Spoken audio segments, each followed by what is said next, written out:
আসসালামু আলাইকুম রহমতুল্লাহি ওয়া বারাকাতুহু। বন্ধুরা, আপনারা দেখছেন সুনানি মিনে মাদা 391 পৃষ্ঠায় 1961 নম্বরে হাদিস হযরত আলী ইবনে আবু তালিব রাদিয়াল্লাহু বর্ণিত। আল্লাহ রসুল সাল্লাল্লাহু আলাইহি সাল্লাম খাইবারের বিজয়ের দিন মহিলাদের সাথে মুতা বিবাহ থেকে এবং গিরিবাতের গাদার গোস্ত ভক্ষণ করা থেকে নিষেধ করেছেন। হাদিসটা আগে ব্যাখ্যা করে নিই। আলী রাদিয়াল্লাহু তাআলা আনহু, শিয়ারা যাকে বেশি মানেন, যে নাকি আমরা আলী রাদিয়াল্লাহু মানি, তো সে আলী রাদিয়াল্লাহু বর্ণিত যে রাসূল সাল্লাম মুতা বিবাহকে হারাম করেছেন, আর ইরানের শিয়ারা মুতা বিবাহকে হালাল করেছেন, মানে চুক্তিভিত্তিক ঘণ্টার সিস্টেমের বিবাহ, যেটা জেনার সমতুল্য। অথচ রাসূল সাল্লাম নিষেধ করেছেন, আলী রাদিয়াল্লাহু নিষেধ করেছেন, যে রাসূল সাল্লাম মানা করেছেন। এই হাদিসে দেখুন, এই হাদিস নম্বর 1962 হযরত সাবরা রাদিয়াল্লাহু বর্ণিত। তিনি বলেন, আমরা আল্লাহ রসুল সাল্লাল্লাহু আলাইহি ওয়াসাল্লাম এর সাথে বিদায় হজে বের হলাম।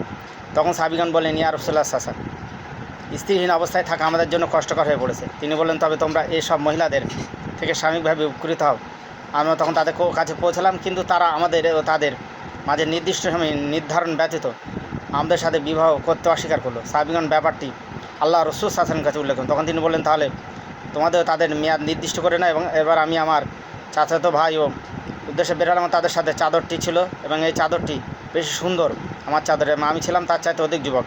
আমরা দুজন এক মহিলার কাছে আসলাম, সে বললো চাদর দুইটি একই রকম। এরপর আমি তাকে বিয়ে করে নিলাম, কাছেই রাত কাটালাম। সকালে আমি ফিরে আসলাম, তখন আল্লাহ রসুল সাল্লাল্লাহু আলাইহি ওয়াসাল্লাম কাবা ঘরের দরজায় রোকনের মাঝখানে দাঁড়িয়ে বলছেন, হে লোক সকল, আমি তো তোমাদের মুতা বিয়ের অনুমতি দিয়েছিলাম, এখন তোমরা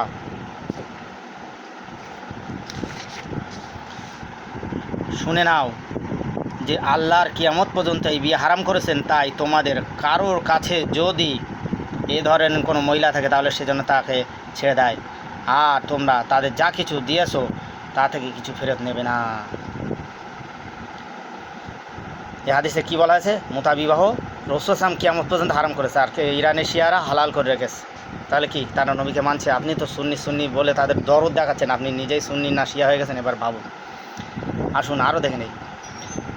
1963 নম্বরে হাদিস হযরত ইবনে উমর রাদিয়াল্লাহু বর্ণিত। তিনি বলেন, উমর ইবনে খাত্তাব রাদিয়াল্লাহু যখন খলিফা হন, তখন তিনি লোকদের সামনে ভাষণ দিতে গিয়ে বলেন, আল্লাহ রসুল সাল্লাল্লাহু আলাইহি ওয়াসাল্লাম আমাদের মাত্র 3 দিন মুতা বিয়ের অনুমতি দিয়েছিলেন, এরপর তিনি তা হারাম ঘোষণা করেন। আল্লাহর কসম, আমি যদি কোনো বিবাহিত পুরুষের ব্যাপারে জানতে পারি যে সে মুতা বিয়ে করে, তবে আমি পুরস্কার আকারে তাকে মৃত্যুদণ্ড দেব। তবে যদি সে 4 জন লোক আমার কাছে উপস্থিত করতে পারে, যারা এই মর্মে সাক্ষ্য দিবে যে আল্লাহ রসুল সাল্লাল্লাহু আলাইহি ওয়াসাল্লামের মুতা বিবাহকে হারাম ঘোষণার পর আবার হালাল সাব্যস্ত করেছিলেন। এখানে হযরত উমর রাদিয়াল্লাহু বলছে যে মুতা বিবাহ করবে, আল্লাহ রসুল কিয়ামত পর্যন্ত হারাম করেছে, আমি তাকে প্রস্তারাঘাতে হত্যা করব।